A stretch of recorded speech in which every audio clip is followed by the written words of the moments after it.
that part. Before we begin with today's program, I would like to offer a land acknowledgement, okay? The Fresno State campus sits in the midst of the San Joaquin Valley, a valley rich in the traditions and representation of Native American peoples and cultures. We're grateful to be in the traditional homelands of the Yoka and Mono peoples, whose diverse tribal communities share stewardship over this land. And now I would like to introduce our MC for today, Angel Ernesto Barraza. The floor is yours. Thank you. Thank you so much, Esteban. I'd also like to say happy LGBTQ History Month. I know we've had a lot of amazing events and programs this month, so I hope to bring another one with today's event. My name is Angel Ernesto Barraza. I use he, him, his pronouns, and I am the Men's Success Initiative Student Coordinator at the Cross Cultural and Gender Center here at Fresno State. And I would like to introduce, before I introduce the man of the hour, I would like to explain the purpose of today's interview. So today, the entire idea behind this event was to bring like awareness and to bring to light a lot of history that is not really told on our campus. This is real events, this is real experiences, and this is a moment for, you know, a lot of people to know that this is our Fresno State history, and it's a moment to, you know, appreciate all the progress that has been made. So without further ado, I would like to introduce Dr. Peter Robertson. Thank you, Angel. Thank you, Esteban and the Cross Cultural Gender Center for bringing us together. I'm looking forward to our discussions today. The pronouns I also use are he, him, his. I did want to share that what I'm going to share today are the reflections and the memories that I have. There were other people on campus that were on this journey with me. So I don't want to just think of this as my story, but our story collectively. And there's a lot of people that were involved, a lot of people actively involved, a lot of allies that helped us get to where we were or where we are. Not saying that we're done doing what we need to do, but I think we've made tremendous progress. So I'm going to share my screen. I put together a short PowerPoint,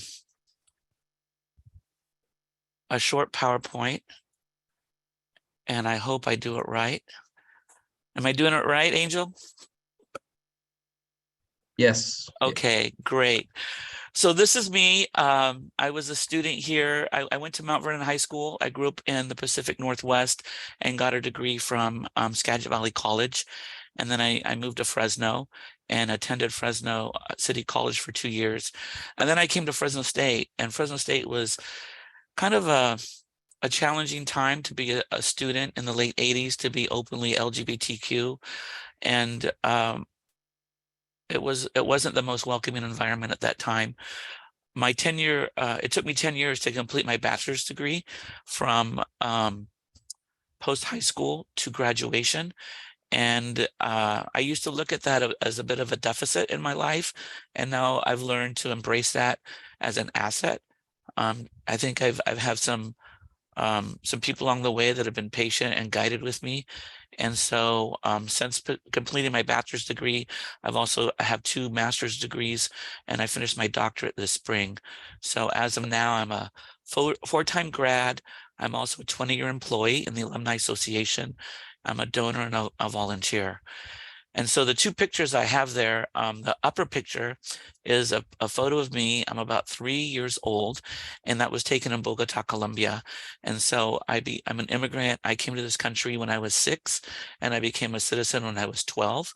My parents were Baptist missionaries, faith-based leaders in our community where I grew up.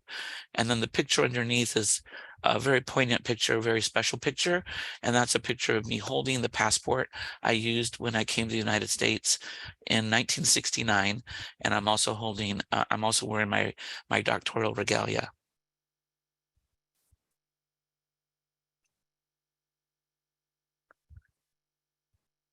So I was so happy that this event today was on October 28th because 35 years ago today, the Fresno Bee did a little article on the GLSA. It was called the Gay Lesbian Student Alliance.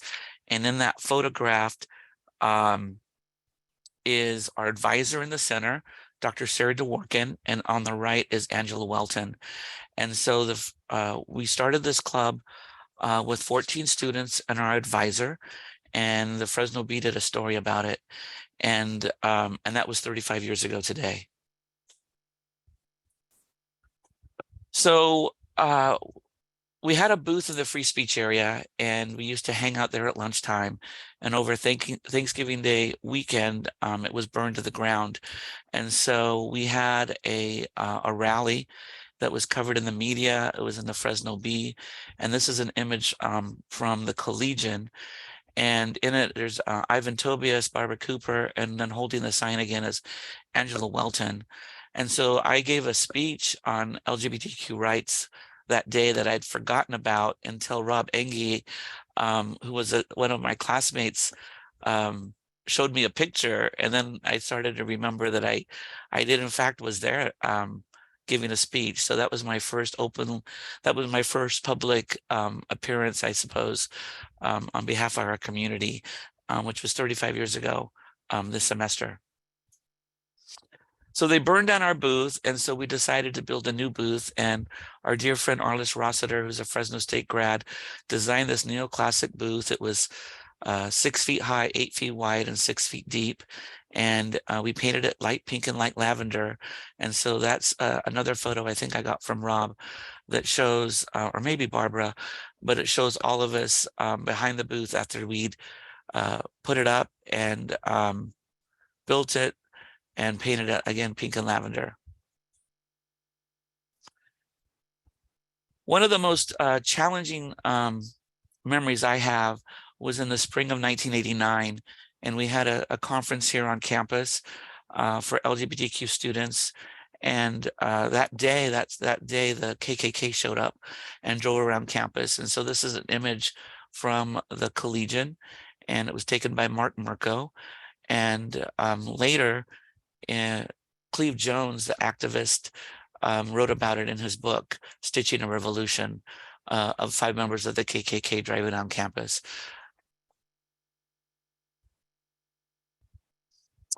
So a lot of anti-gay sentiments, LGBTQ sentiments continued on campus, and they used to tag our booth and tip it over. And this is a picture of Shelby Stark on the cover of the Collegian. So after 2 or 3 tags and some vandalism, Dirk Hubel and I went back to Orchard Supply Hardware, and this time we painted the booth hot pink and dayglow purple. And before it was light pink and light lavender, now it was dayglow, purple and hot pink. And then after that, people stopped tagging it. So I think people were just trying to antagonize us, make us go away, bully us, if you will. And I was really proud that our club was resilient and strong and continued to exist. So there's a couple of things that came out of GLSA that I'm really proud about. One is the Fresno Real Pride Film Festival that started in 1990. And the co-founders were Ken Fries and myself. And that started in 1990. And the other one was Jeff Robinson and the Fresno Rainbow Pride Parade that started in 1991. So a lot of the students involved there continued our work after graduating and leaving Fresno State, and still remaining active in promoting our community on campus. And a couple of other things I wanted to talk about. One is Rainbow Graduation Celebration that started in 2014. And the other one was the Rainbow Alumni and Allies Club, which was started in 2015. We originally were founded as a Rainbow Alumni and Allies Club, but the word alumni is a Latin word, is plural for alumnus, which is male, or alumna, which is female. And Latin doesn't really embrace or include openly non-binary people. And so we updated our name to be Alumnex Allies and Allies Club. It's founded under the Alumni Association. And using the word Alumnex is a little bit disruptive and critical of social norms. And so we our board decided to use the word Latinx. And then in June of 2021, I'm happy to say the campus, our president, Saul Jimenez Sandoval, and the cabinet flew the pride flag for the first time. And so that day we had a small version of the flag and we all signed it. And it's hanging in the library right now in special collections on the 4th floor. And it was donated to the Rainbow Archives by Esteban Para. And then in June of this year, Fresno State launched for the first time an LGBTQ t-shirt. And so we did a post on it in June 24th at 2:30 and 2:27 in the afternoon. And that post reached 2,500 people. We've never had such reach with a post this year. And it's all because of this shirt. So it was great to see the community embrace this shirt. That's myself, Lexi, and Esteban. And so I'd like to think this is, part of a new dawning at Fresno State. Athletics use this image, Pride of the Valley. And then again in June 2022, we flew a Progress Pride flag this year. And so I think things have gotten a lot better for the campus. I'm not saying that we're done yet. I think we have a long way to go, but I do want to recognize and appreciate where we are today compared to where we were when we started. And so I have to give 2 plugs. One is for the CCGC for Gender and Identities 101. I've taken it twice. I'm probably due for another one. And then also History is producing and presenting at the Fresno EOC LGBTQ Center, Pride on Our Campuses on November 12th. And so I hope Angel will be able to drop those into the chat and you can sign up for those if you're interested. The Gender 101 is on Zoom and the History Project is in person. So I wanted to pay tribute to our founding members and our advisor. They're all listed there. John, Jack, Angela was our founding president, Barbara, Sigrid, Linda, Daniel, Junko, myself, Martha, Frank, Shirley, Ivan, and Todd, and then our advisor, Sari. And all these people came together to start this club. And today I'm able to share with you that this club is still here and still queer. And so thank you for that. And then my last slide is last night and this morning, Channel 30, ABC 30 did a 5-minute segment on United Student Pride. And I was fortunate enough to have 2 students come with me, Lexi and also Marvin. And so I think Angel will share that link as well, or you can go to abc30.com.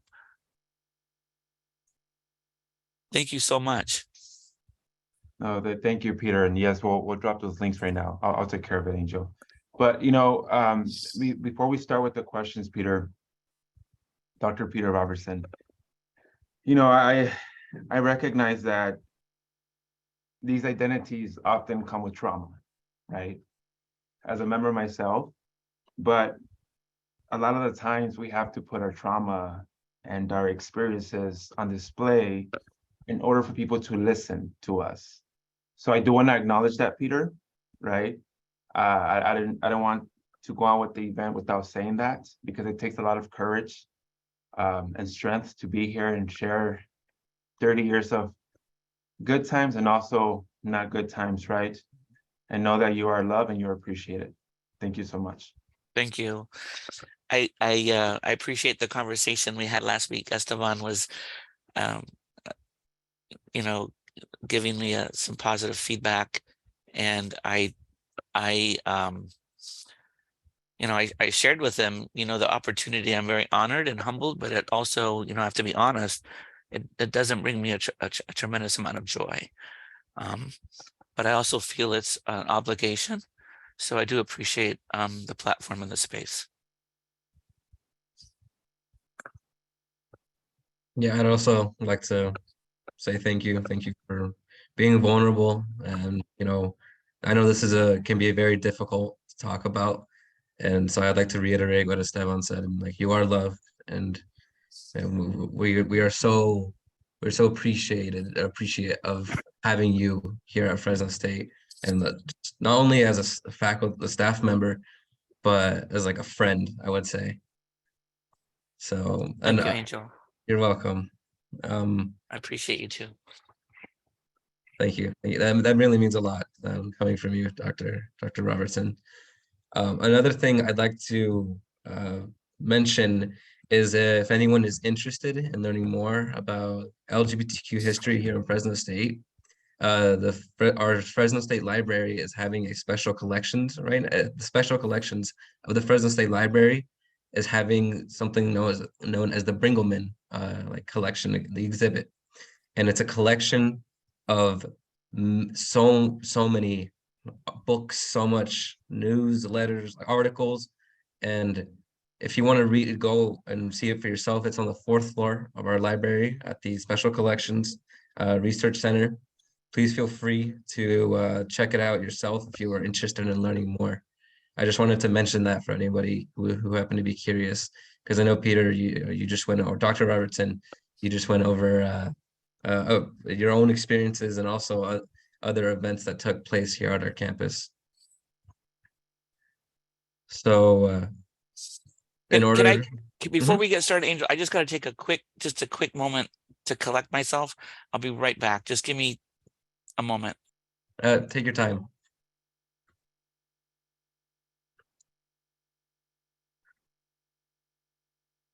All right, so I'm gonna go ahead and drop the ABC 30 interview with Dr. Robertson, Lexi. It's pretty, in my opinion, I think it's just powerful because, you know, if you pay attention to the news, usually is a 30 seconds of, oh, you know, Fresno State raised a pride flag, or the community is doing this. But ABC 30, they allocated 5 minutes to talk about United Student Pride. So it's a beautiful story, and it's just a recap of 30 plus years of Fresno State and the history of United Student Pride. Okay, I'm gonna drop that now while we wait for Dr. Robertson.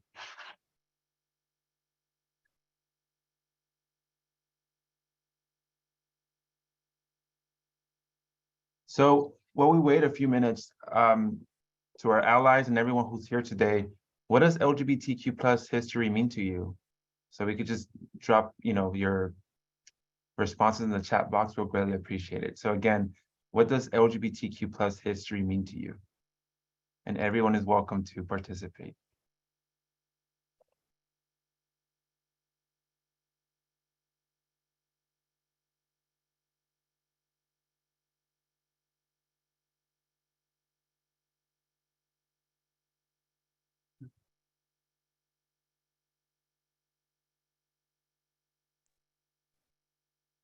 Thank you, Jonah, and thank you, Joshua. And you know, I think I saw you, and I apologize if I'm mispronouncing your name, but you mentioned I will be transferring to Fresno State soon, and we'll be here waiting for you, okay?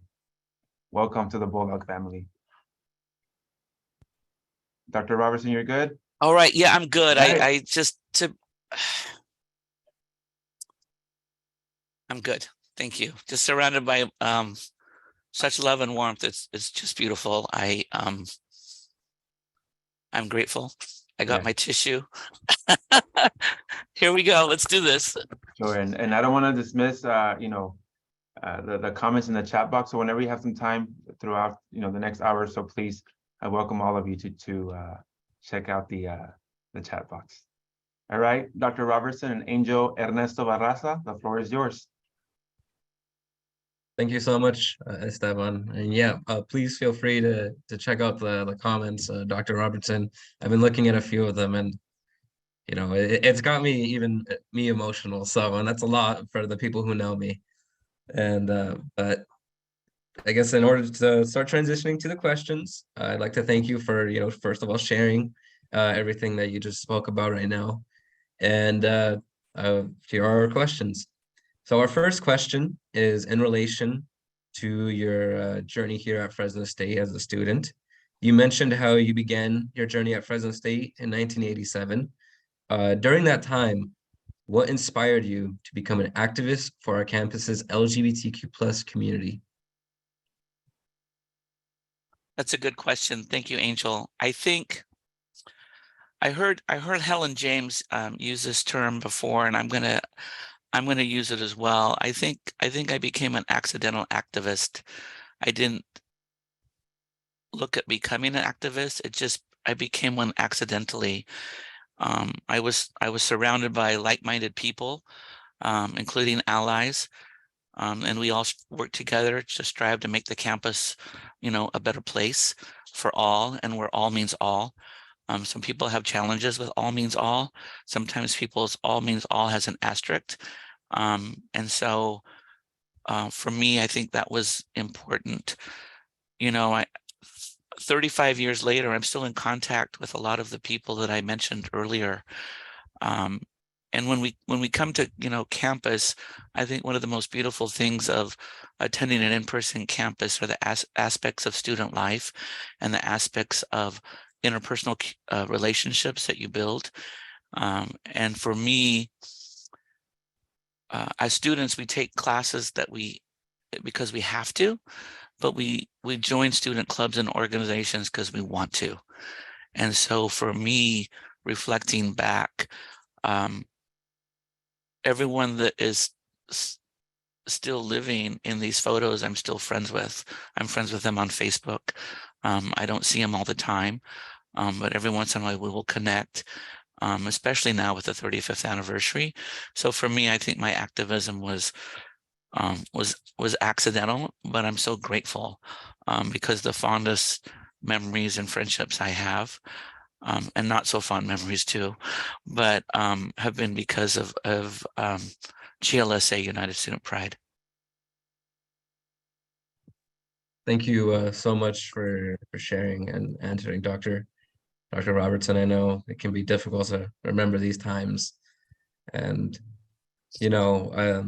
I think hearing you and hearing when you've spoken at other events, it reminds me of something that Esteban had mentioned to me when I had first started here at the Cross Cultural and Gender Center, and he mentioned the term stepping stone. Mhm. And I feel like this is it's really important to recognize all the work that you have done, not only as you were a student, but now as a staff. And I aspire to be someone such as yourself and such as Esteban. So yeah, I thank you once again for this. If you would like to take a moment, please feel free to do so. Okay. So our next question is in relation to a queer talks that I attended recently. We visited the LGBTQ archives. I had mentioned that earlier prior to the questions in the library. And there I had read that you mentioned that Dr. Fred Bringelman, a Fresno State faculty member, was the first openly faculty member you had met as an undergraduate student. Could you elaborate what it meant to have a reflection of yourself through him at Fresno State? No, thank you, Angel.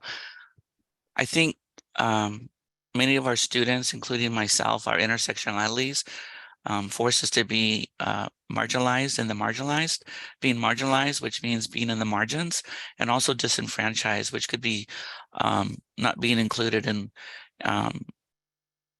laws and policies and procedures and legal aspects. And so for us, it's so important to see a reflection of ourselves in people in positions of leadership, people in positions of power. And so for me, Dr. Fred Bringelman filled that role. I never had a class from him, but I would see him on campus. I'd see him ride his bike. I'd been to a guest to his home. I saw him socially probably 6 weeks before he passed away, and so for me, he was that symbol of place and purpose on a campus that felt very foreign to me as a gay student. And so that's a good question. I think on another note, I want to share that it wasn't until the final semester of my doctoral program that I completed in May. This is my 4th degree. It wasn't until the final semester, my final class, that I had an openly gay professor in the classroom, and that was Dr. Jonathan Pryor, who became, my faculty advisor, my dissertation chair.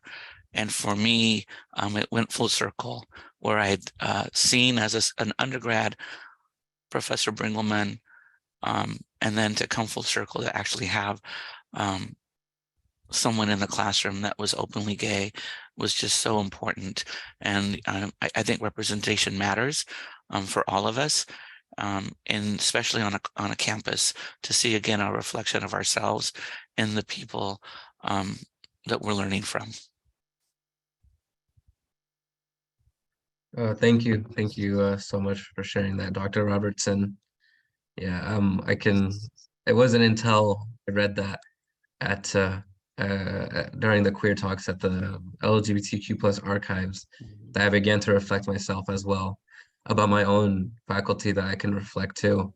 And it's like it sounds like I'm reiterating the same thing, but honestly, I could not say it enough. Where that, like, you and Esteban are both my inspirations. Both of you are Latin men. You're a person of color, and that means so much to me.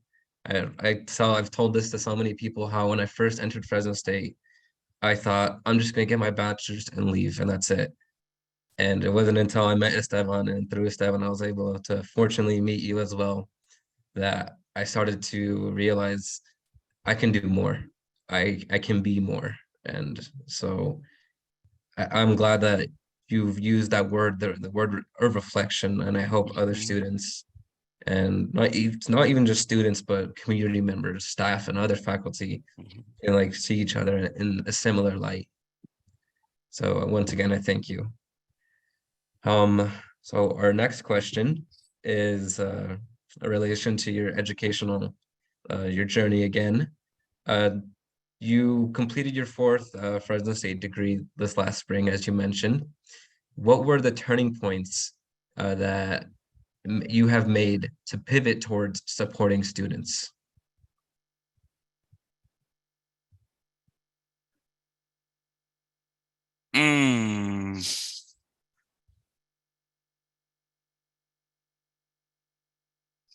Well, I think the campus is filled with students from all walks of life, and some of them share some of the same challenge that I had: immigrant status, English language learner, lower social economic, and first generation.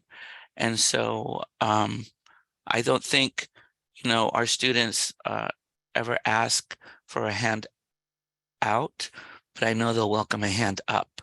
And there's people that have helped get me to where I am. And so I have a sense of wanting to do the same for the next generation of student leaders, or the next generation of our community leaders. I think I've gravitated to supporting students because of my own lived experience. And a lot of it is faith-based. My parents were Baptist missionaries, and we learned about not building walls, but building bigger tables. And one of my favorite sayings in Spanish is "Échale más agua a los frijoles," which means literally adding more water to the beans. And I've shared this before. You don't think you have a lot, but sometimes we have more than others, so we can share. And just by adding a little water to our beans, we can add a place at the table. Thank you so much for sharing that, Dr. Robertson. Hearing that little phrase reminded me of my own family as well. And, and the phrase you just use, not like building that wall, but expanding, like making a bigger table, expanding that table. Yeah. It reminds me of my parents. They both also came from Mexico. And just, I always take the time to reflect. Even just before this, I was looking at a picture of both our three of us together. Oh my God, I'm trying not to get emotional here. And it's like all their experiences, and just knowing that I have more They have given me more. I hope I can give that to other students as well, similar to what you have done. And so it resonated with me, everything you just said right now. Especially, the little phrase that you just said in Spanish. Thank It you. got me. So yeah, thank you. Thank you for sharing that. So our next question is in relation. So Fresno State just raised the Pride flag, as you mentioned, for the first time in June of 2021 in honor of Pride Month. How did it feel in that moment seeing it raised compared to when you first stepped foot on campus 35 years ago?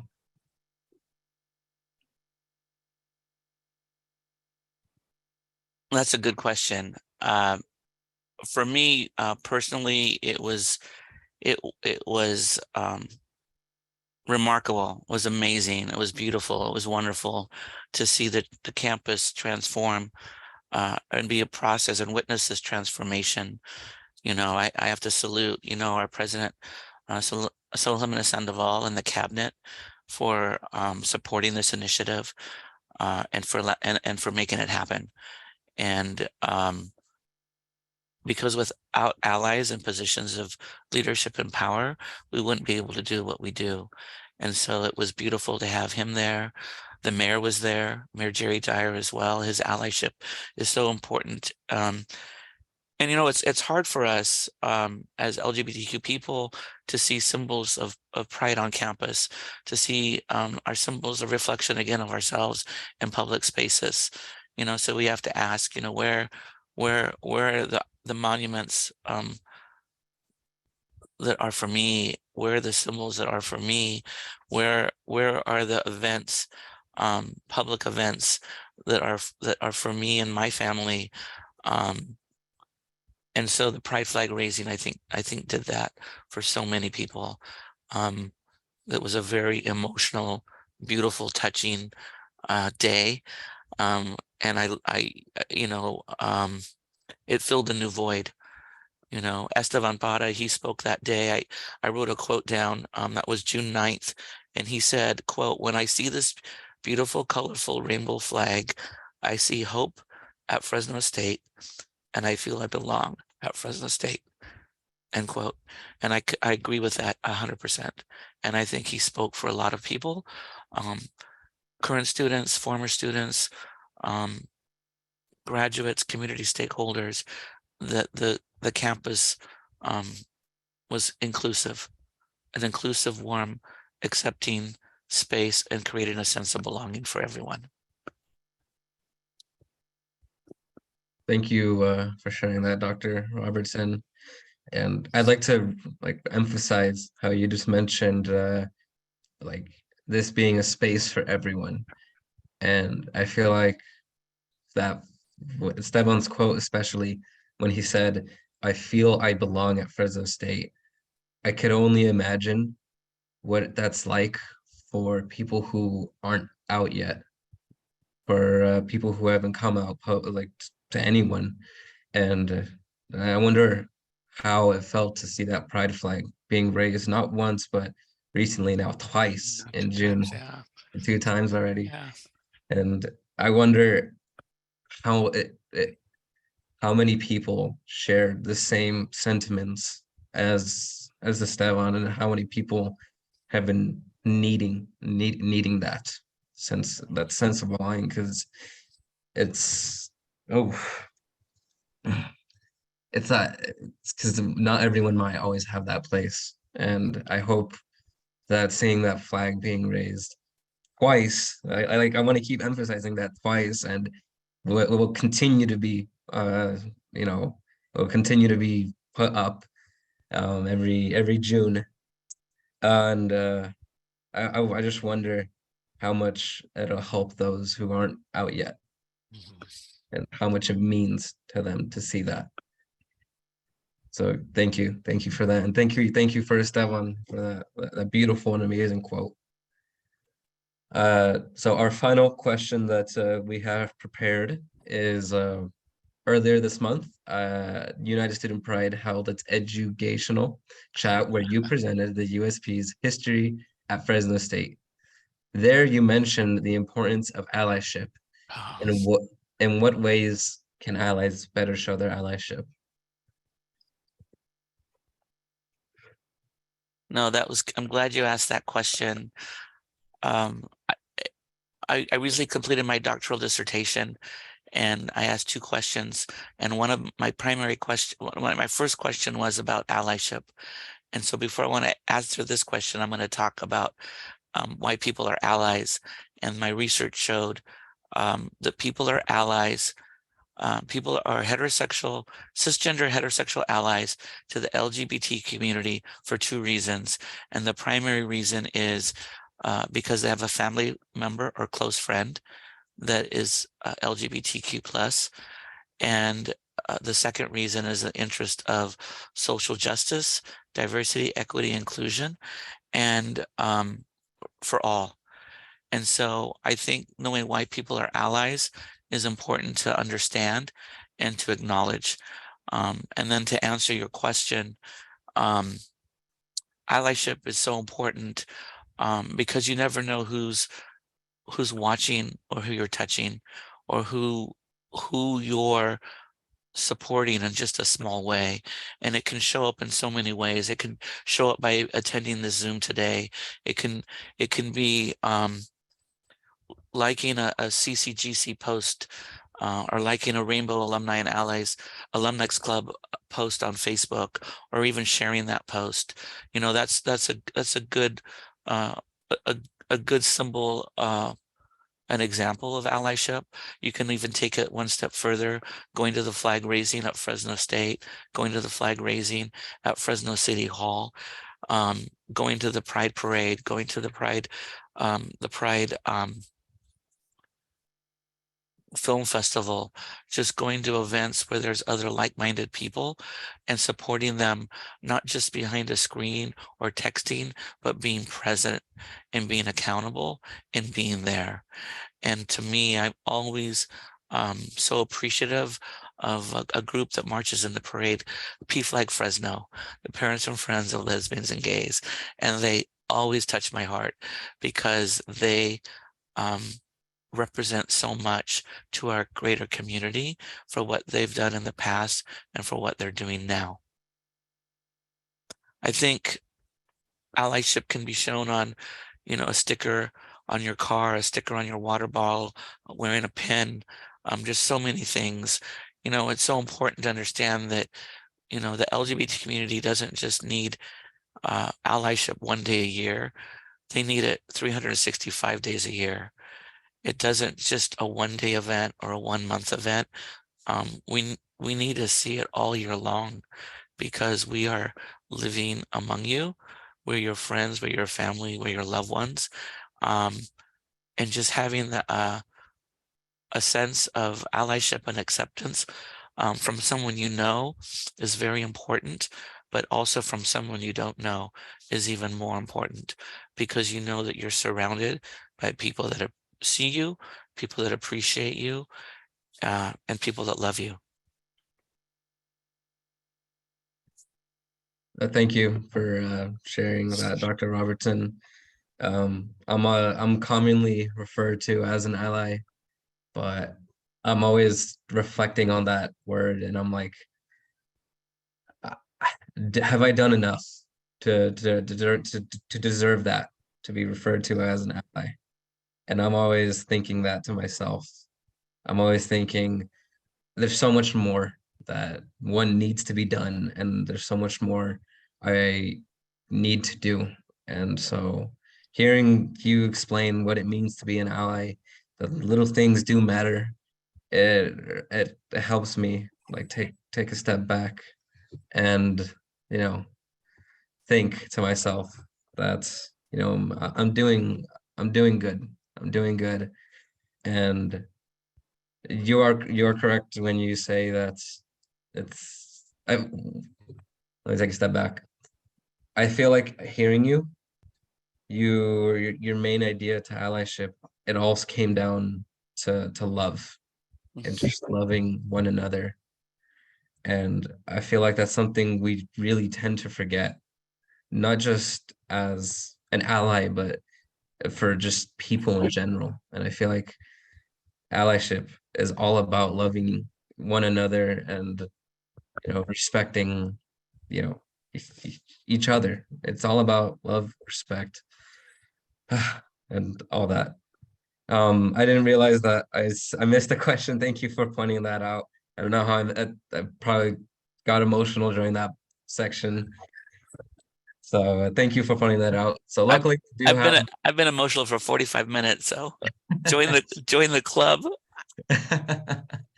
But yes, so here is our final question. The Gay Lesbian Student Alliance, now known as United Student Pride, was founded in the fall semester of 1987, which, as we mentioned, is celebrating its 35th anniversary this semester. Woo woo. What was the process like? What was that aha moment that inspired you to be one of the 14 founding members of United Student Pride? No, this is a really good question, Angel. I appreciate it. And, Esteban always says your cheers are welcome here. So I suspect there might be some people watching that are a little choked up too. So now I've been choked up for me, and now I'm choked up for you. I think our group was resilient. I think we were strong. And 35 years later, we're still here. There's two things that I want to touch on. The first is we had an informational meeting.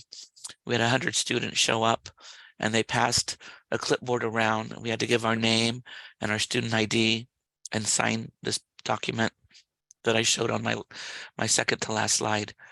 And I was at the back of the room, and when it came to me, I was number 9 on this list. We needed 14 signatures, and it had gone through all these people and came to me, and I was number 9. And that was the first, I think, aha moment where I realized that people wanted something, but they didn't want to be a part of creating it. People didn't want to be involved, which kind of surprised me. I think a lot of these people wanted a group. They just didn't want to be a part of creating it. I think they just wanted to show up, and that's okay. We're all in different places. And so that was a challenge. It took us a week to get, the remaining signatures, and we were fine. And I think another aspect was a few years later, there was a second LGBTQ group that started on campus that felt that the group I was involved with was too out, too loud, too proud, too progressive, and they wanted us to start a club for less open, less loud, and less proud students. And so I had always anticipated some backlash from conservative students or faith-based community, but I didn't expect to have to be unwelcomed by other LGBTQ people. And so that just showed me that we're not all on the same page at the same time, and that we're all in different areas of our life journey.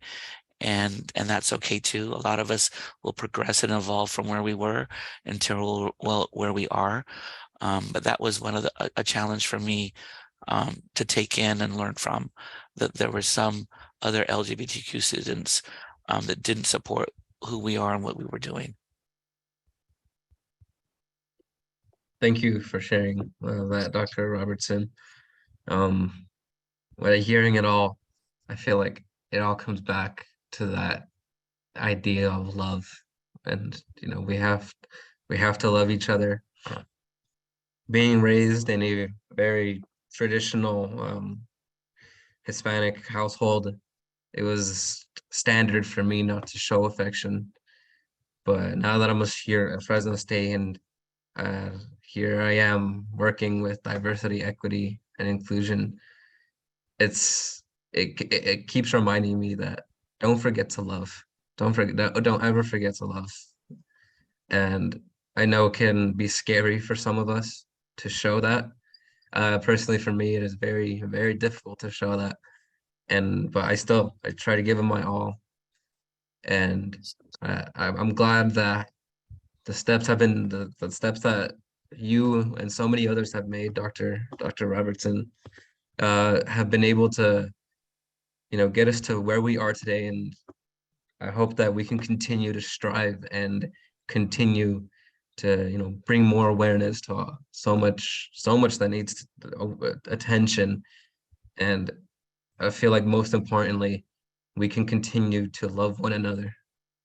And I know it may be difficult, but I feel like we can do it. We can continue. Right. So thank you. Yeah, no, thank you. I mean, we can't expect people to love us until we love first, right? I mean, that's the right thing to do. But it's the right thing is sometimes the hard thing to do. Yes. But I want to thank you once again, Dr. Robertson, for sharing, for being vulnerable. As Esteban mentioned in the beginning, in order for awareness to be brought, in order for stories and experiences to be shared, it is unfortunate, but some like yourself, Dr. Robertson, have to put yourself in this vulnerable position and share. So that's why I would sincerely thank you for your time. Sincerely Thank thank you. you for everything you've done, and I hope to see what else we can continue to do in the future. Thank you. Thank you, Angel. So this about wraps up the question section of the interview with Dr. Peter Robertson. So I know people might have class right now, so we're going to be transitioning to a Q&A section. If anybody has questions that they would like to ask, please feel free to drop it into the chat box below, and I'll be happy to read it aloud. And if you would like to remain anonymous, I'm more than happy to do so. Regardless, that is my intention. So please feel free to ask any questions you might have. And we also have an assessment that will be dropped into the chat, I believe. I don't know if Esteban will be dropping that momentarily, but please feel free to answer this assessment just so we know if you would like to see future events like this, if there's anything you wanted to add, and it is completely anonymous. So feel free to do that once it gets dropped into the chat box below.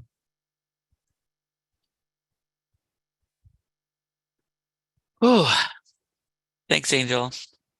Yeah, you're welcome, Dr. Robertson. Thank you so much once again. We got a question. Okay, give me one. I'm going to take one more. Just give me 1 second. Thank you for your patience. This I think is the most emotional day I've had in my life. So just hang on. Yeah. Please take your time. We'll get to your question momentarily. And I just noticed that Esteban said that the survey will be emailed to everyone who has attended. So thank you once again for coming. And once Peter or Dr. Robertson gets back, feel free to ask your questions.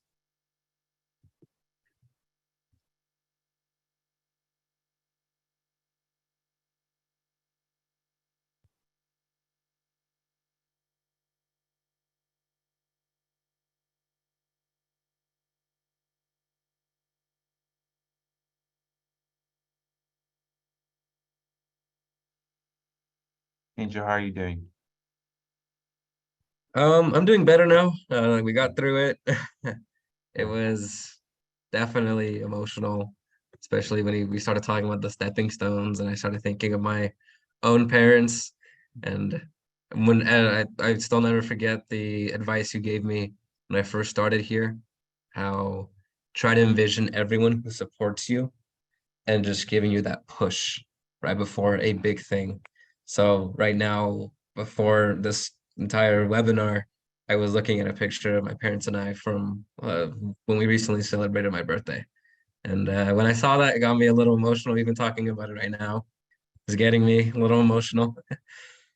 Thank you, Angel. We're really happy to have you part of our team, and I really appreciate you. Yeah, thank you so much, Esteban. I know we have a couple of questions coming in, a lot of questions, which is great.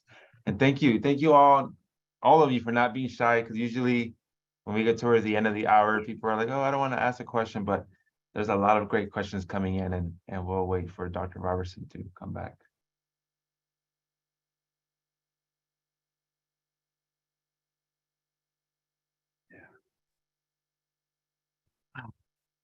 Thank you for your patience. Oh, and you I get don't an think, outfit change. Okay. I don't think, gosh, I don't think I've cried this much in my life. I've been crying for an hour. Ah, I'm good though. I'm good. I'm good. Thank you. Thank you for your love. Thank you for your time. Thank you for this opportunity. Um, very, very special. Thank you so much. Mhm. Thank you once again for, taking your time out of your day to, be a part of this event. Absolutely. So I guess to start off with the first question that I noticed popped up was, what positive changes would you like to see in the future at Fresno State? Oh my gosh. I'm so glad that question was asked. Um, Fresno State's starting next fall a LGBTQ plus studies minor, which is phenomenal. So a shout out to Dr. Kat Bear and the College of Social Sciences for doing this. I think that's great. I'd love to see a full standalone major, a bachelor's degree. A minor's a good stepping stone. I'd love to see something like that. Um, every time I buy a Mega Millions lottery ticket, I always think if I win, I could build a standalone Pride Center at Fresno State. I'd love to see that. And then I think the third thing I'd love is to see a monument in the free speech area celebrating an LGBTQ plus leader, activist from the past. And I think so those are three things: a standalone major, a full of standalone Pride Center, and a standalone monument. Thank you for answering that, Dr. Robertson. Yes, I would love to see all those as well. I remember looking at they recently celebrated the Gandhi birthday celebration, and I was looking at all the space, and I'm like, huh, there could definitely be a LGBTQ one here. Like, we could definitely put one here. Yeah. Where is it? But yes, I would love to see everything that you just mentioned as well. It'd be awesome to see all that. The next question we have for you is, do you feel there should be more LGBTQ plus activities to raise awareness on Fresno State's campus in general? That's a good question. That's going to be a hard one for me to answer because I know there's weekly meetings with Queer Talks and there's weekly meetings with United Student Pride.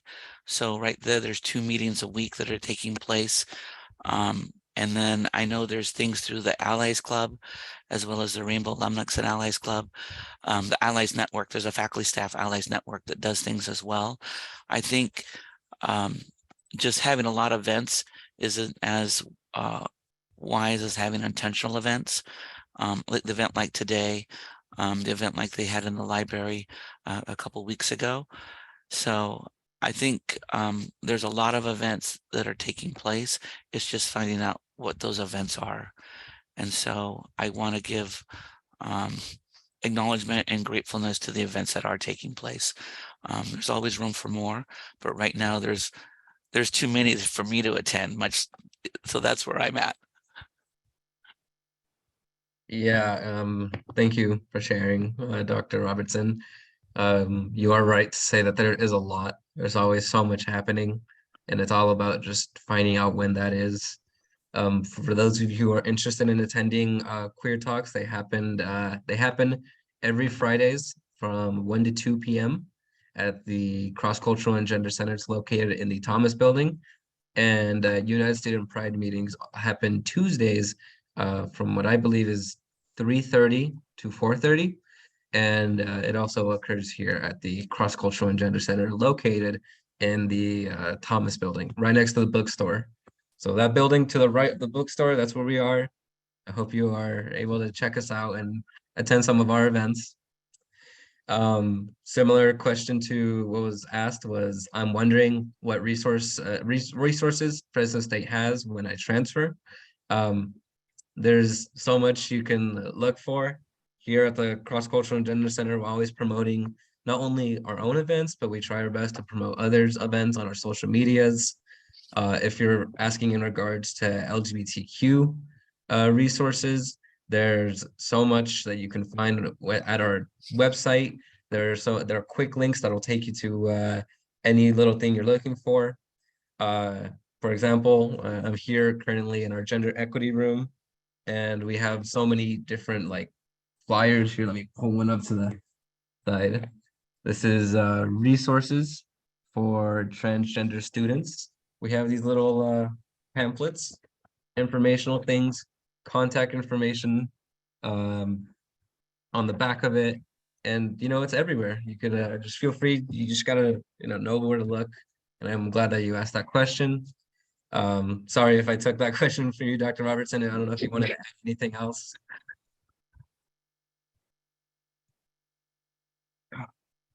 It's over here.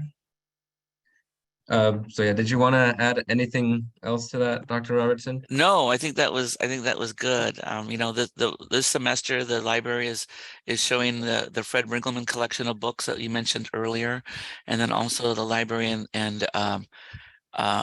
and College of Social Sciences have a Keistery project, which is Keistery for history of the LGBT community in the greater Fresno area, and so they're doing discussions throughout the semester off campus, and I shared one of those earlier as well. Mm-hmm. Yeah, thank you for mentioning those as well. So getting to our next question, how did you find the strength to keep fighting for representation amid so much backlash, especially during the heavy time that was the AIDS crisis? Wow, that's a good question. I learned that you need to surround yourself with people that love you and people that you love. And so I think that was first and foremost.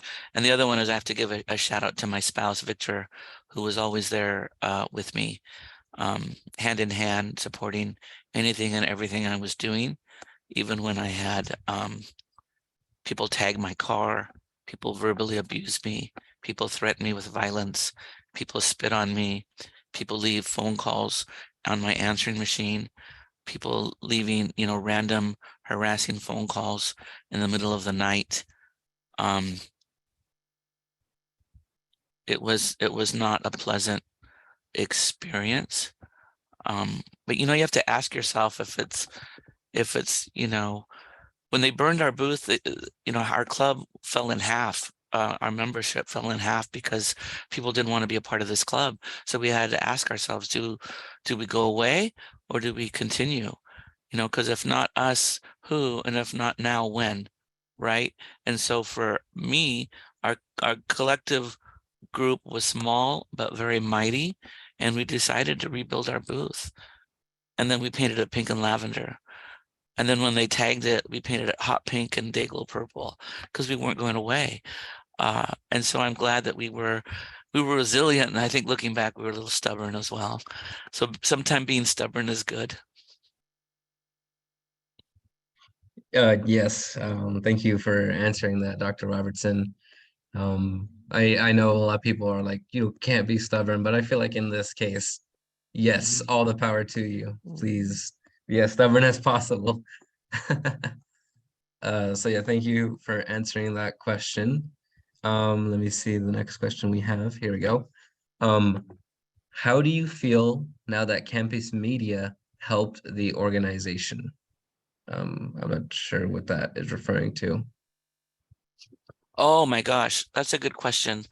We had a lot of coverage in the daily student newspaper called the Daily Collegian. And so now it's a weekly, but back then it was a daily. And we also had a weekly newspaper called Insight. And so there were times where once or twice a week, there were LGBTQ issues being covered. And they would always show both sides, and I salute the journalism department for doing that. They would cover an event, which was great, but then they would also show that there was opposition to that event as well. But looking back, preparing for this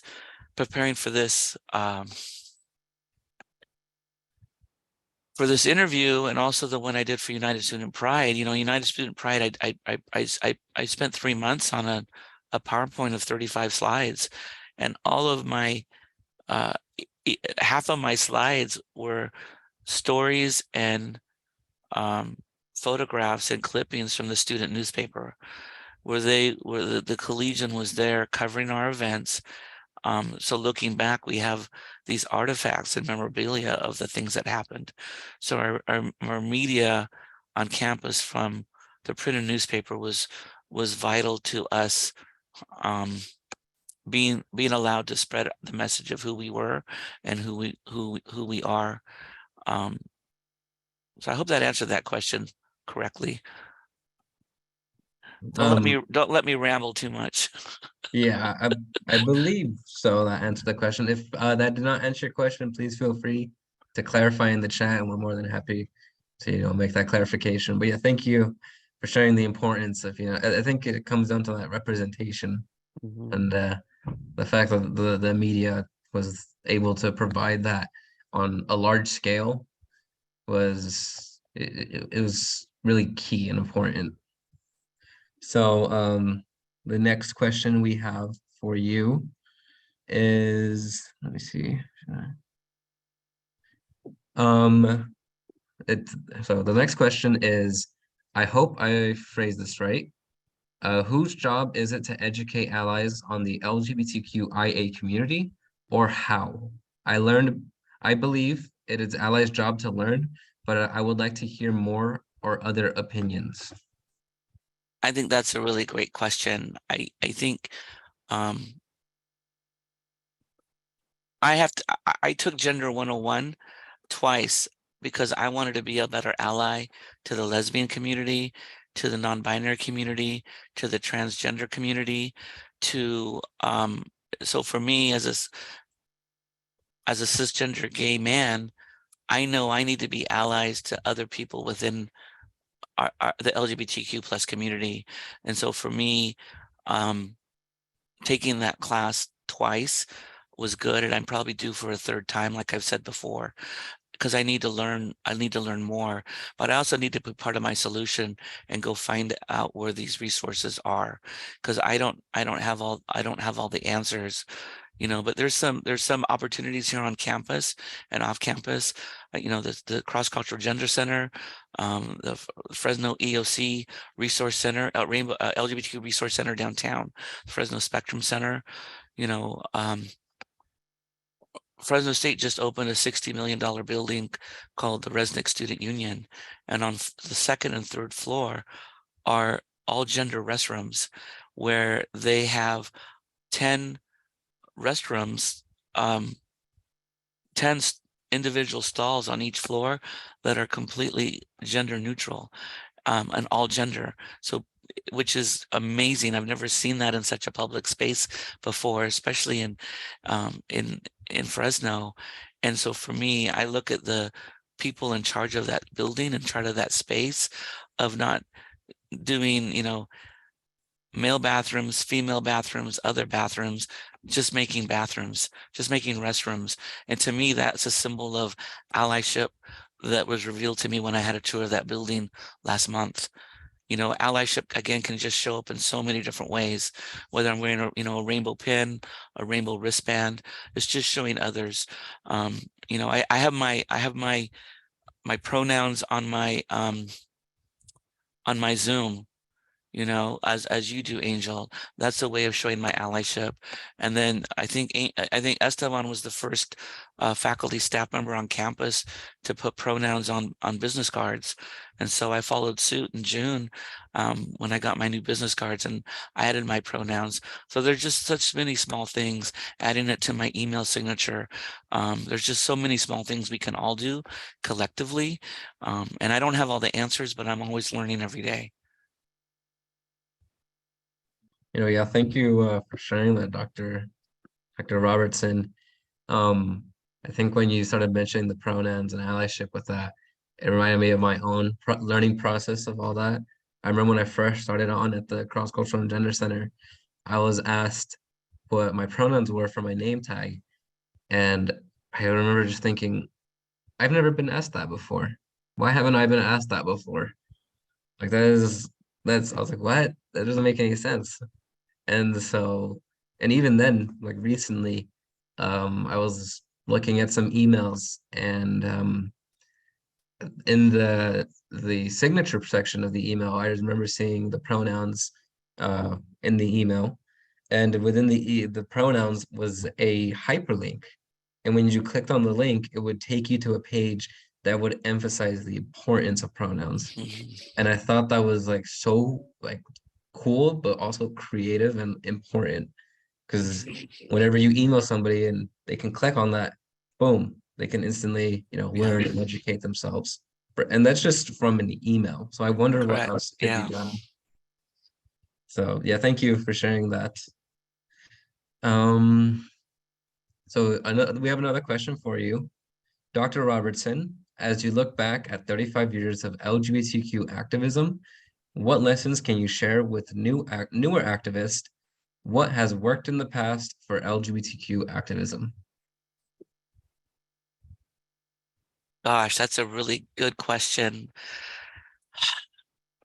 I think I touched on this a little bit, is to surround yourself with like-minded, positive people, people that you can listen and learn from, but also people that can listen and learn from you, collectively working towards a cause. I think the most important thing I've learned reflecting back, and I just said this earlier, is just surround yourself with people that truly love you, and accept you who you are, and meet you where you are. And but you have to also be willing to love them and meet them where they are as well. And so I think, looking back, I think that's been my greatest takeaway learning, takeaway that I've learned from interacting with all these people that I interacted with back then. Thank you for answering, Dr. Robertson. Well, you just mentioned right now meeting them like there. Where they They're are. yeah, where Mhm. they are. It reminded me of something we discussed in our men's discussion group where it was a different related topic, but like the phrase reminded me of what you just said. And it's meeting someone not halfway, but 100% of the way.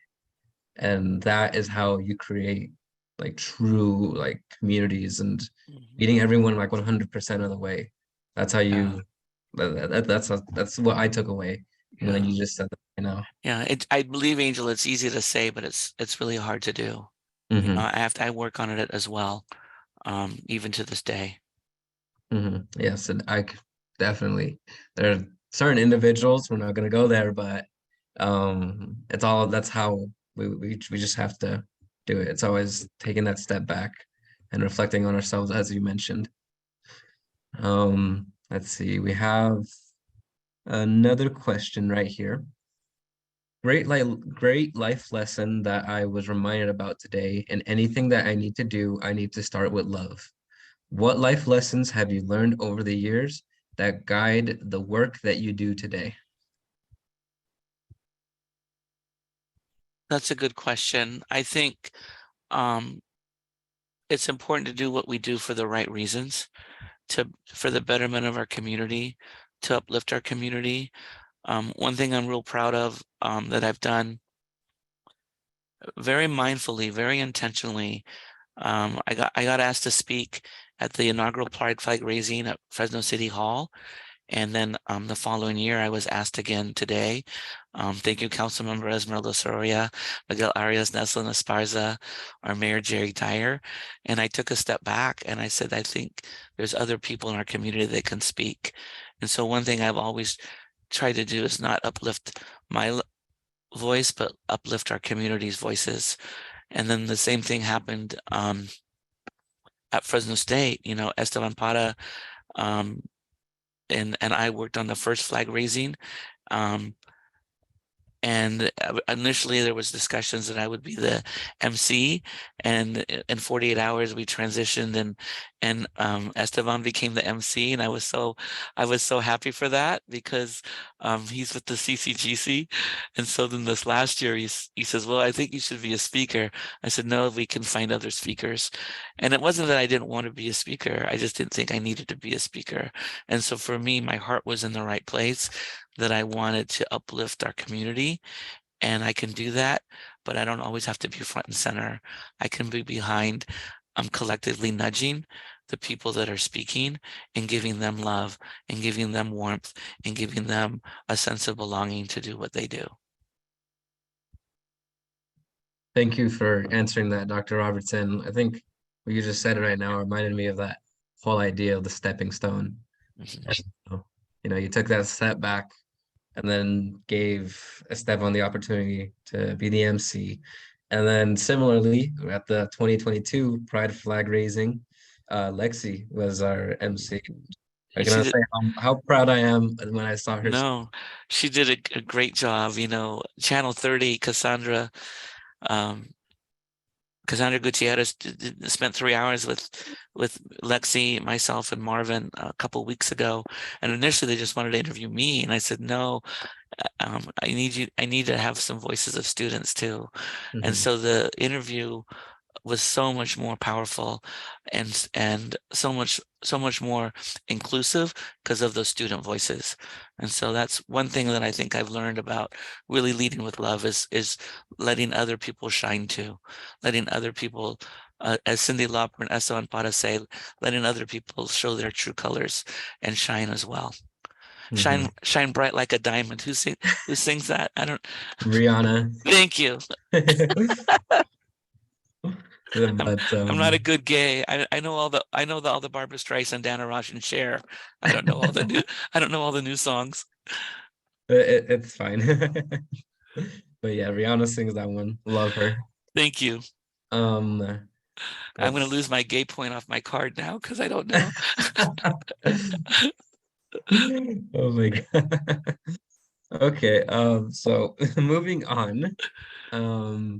The next question, I believe it's the last one we have right now, is how do you feel being Latinx and queer?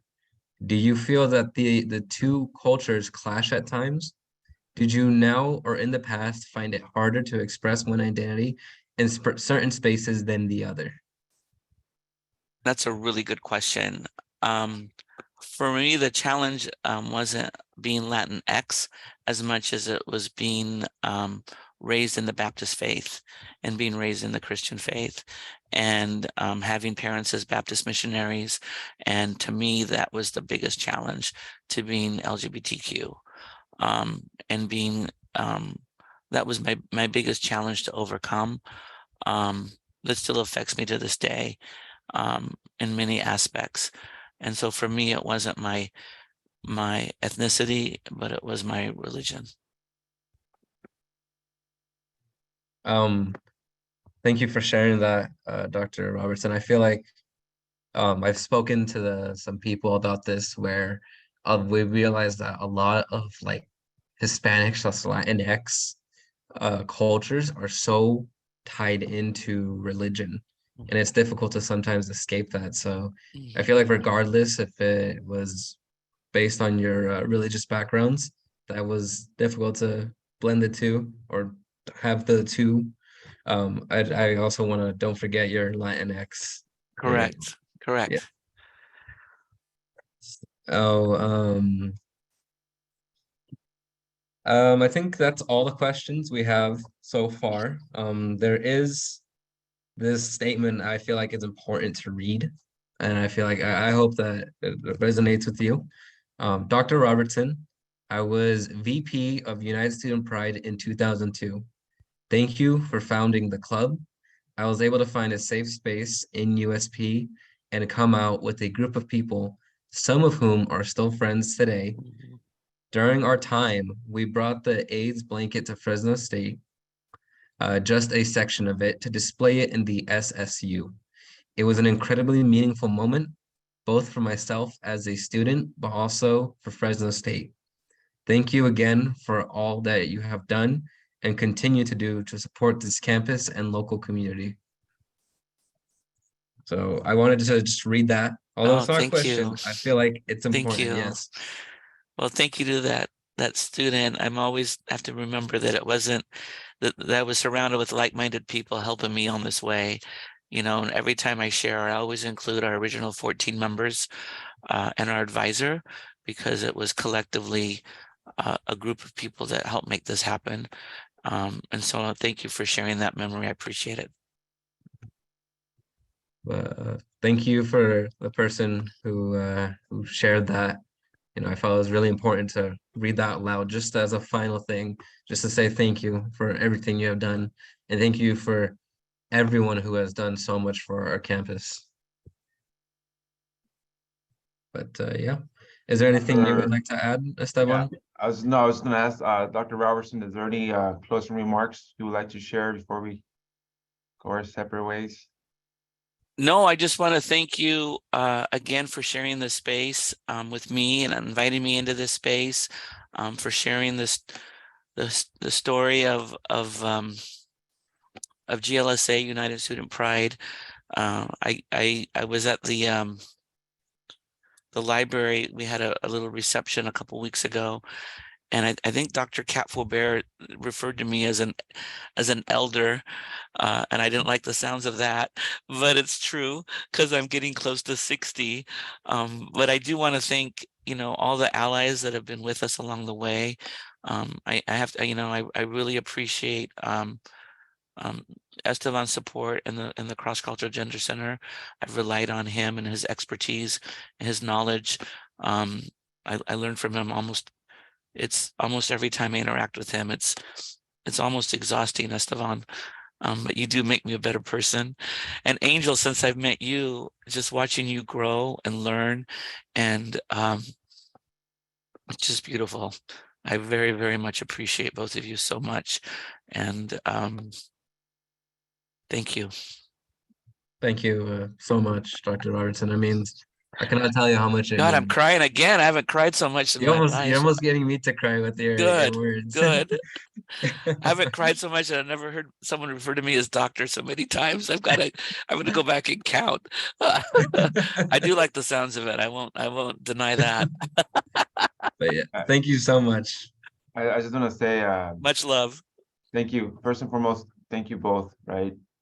And also thank you to our attendees. I know I see a couple of administrators. Sorry, Michael Lukens, Dr. Gina Murillo, Shamel Hersaichu, and many Ah, folks. And that means a lot to us, right? Representation matters, our allyship matters, and we understand that we're all occupied, especially our folks on the fourth floor. But when you make time for us, it means so much to us. So thank you everyone for showing up, and happy LGBTQ plus